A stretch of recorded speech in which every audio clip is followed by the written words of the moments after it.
Hello, welcome back to the course. In this video and in the next couple of videos, we are going to discuss about the pagination, sorting, JPA query methods and JPQL queries. So let's begin. Before that, I have a very quick announcement.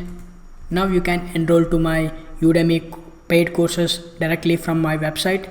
So if you head over to my website bhushansirgur.in and if you click on this image, that will directly take you to the Udemy course and where you will get a huge discount on this course.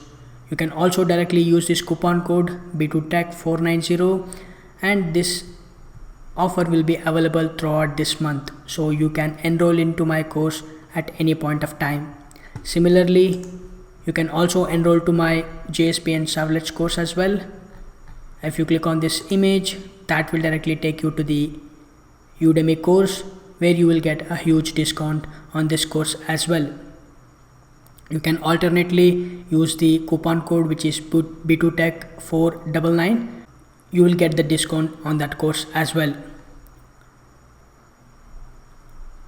You can see the coupon code B2Tech499. Alright, now let's back to the course.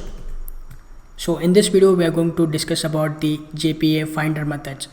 So when we are working with the production grade application, it is very common to retrieve the records from the database based on the column names. For example, we need to retrieve the records based on the name or based on the location or based on the age. So such scenarios, it will be very common when we are working with a real-time project. That's exactly what we are going to discuss in this video. So instead of writing the long SQL queries, we can make use of the JPA finder methods or the query methods to achieve such scenarios. So let's go ahead and create a finder method. The very first finder method, assume that we want to retrieve the list of employees based on their name. So let's go to the employee repository and inside this we are going to write the finder methods or the query methods. So whenever we want to write the finder methods or the query methods, that will start with the keyword find by followed by the column name. We should not use the database column name. Instead, we have to use the entity class field name because the entity class field names are mapped with the column names, the database column names. So we have to use the field names. So we want to use the field name. If I go to the employee, we want to use the field name by name itself. So let's use the find by name. We have to create this method in a camel case. So find by name, and this is going to receive the employee name as a parameter, and this will return the list of employees. So let's import the list. So let's save this.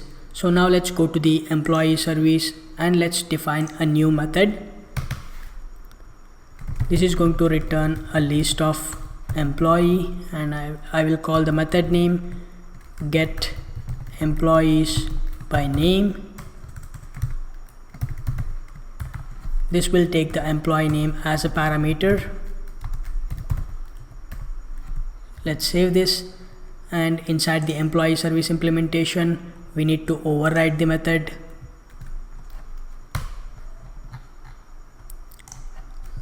Let's create some white space. Let me get rid of these comments, and we need to make use of the employee repository to call the repository method find by name, and we need to pass the employee name as a parameter. So let's save this. All we need to do is we need to call the service method from the controller.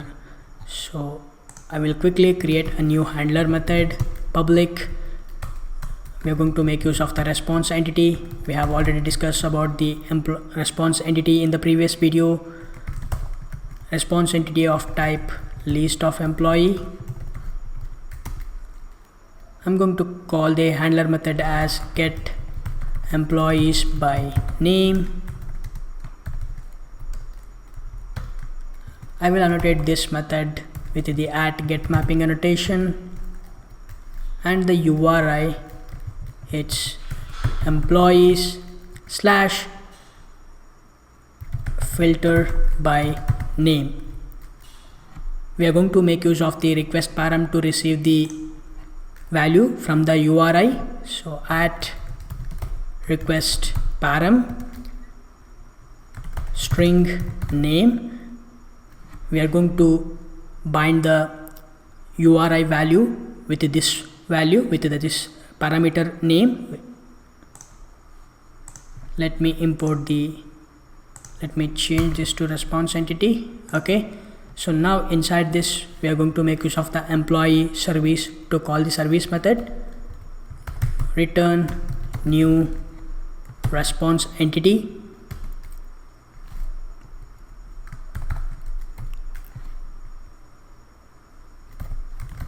Employee service dot get employees by name, and we will pass the name, and then we will pass the HTTP status to OK.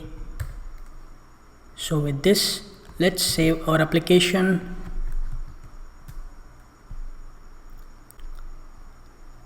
Now let's switch to the Postman.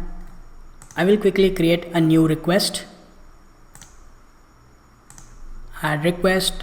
I will call this read employees by name, and this will be a get request. We will make use of the environment variable to access the variable URL slash employees slash filter by name question mark. We are going to pass the query params. Name is equal to, before that if I go to the read employees, and when I click on this send, we do get a 2 records. So let's filter the records by name Bhushan.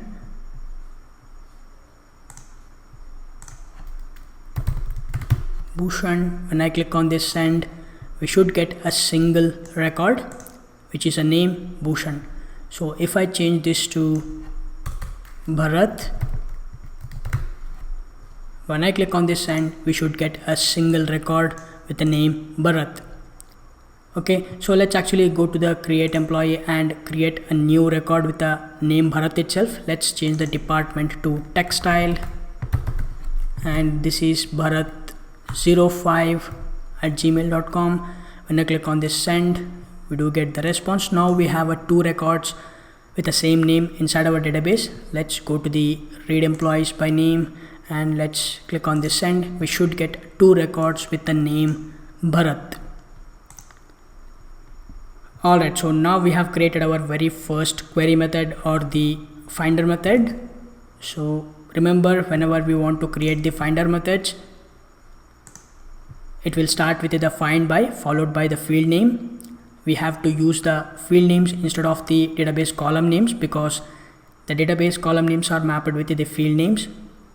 Alright, that's all about this video, and in the next video we're going to discuss more about the finder methods. I will see you in the next video.